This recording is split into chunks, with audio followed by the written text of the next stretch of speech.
c'est un projet qui s'appelle Asian Beauties, donc il parle des beautés asiatiques. Ah. Les beautés asiatiques, ça fait référence en fait au calendrier de beauté asiatique qui, quand j'étais enfant, était beaucoup vendu dans les restaurants asiatiques pour servir de matière fantasmatique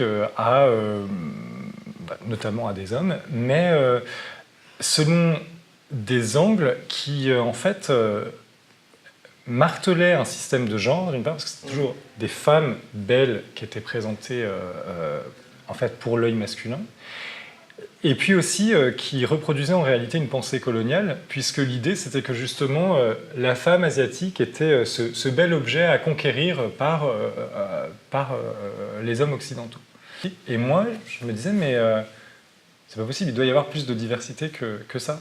Et donc, ayant grandi avec cette relative carence de diversité dans la représentation des Asiatiques, je me suis dit que j'avais envie de travailler avec des adolescents pour réfléchir avec eux à, d'une part, de quelle manière on représente les Asiatiques, et d'autre part, de quelle manière on pourrait nous réinventer ou réaffirmer nos identités et puis nos beautés aussi asiatiques. C'est-à-dire dire effectivement qu'il y a des modèles qui existent, que ces modèles sont peut-être lacunaires et qu'on peut peut-être devenir nous-mêmes, quelque part, nos propres modèles de beauté alternative asiatique. Et quelle forme ça va prendre ? Ça va prendre a priori la forme d'une recherche documentaire d'abord, Oui. donc beaucoup de recherches. Donc tu ne t'adresses qu'à des ados asiatiques ou tu mélanges ? Je vais travailler avec des adolescents asiatiques. Oui, parce qu'il n'y a que qui puissent imaginer. Okay. Je pense, ouais. Et puis parce que l'une des idées, c'est aussi de passer par la photographie. Oui.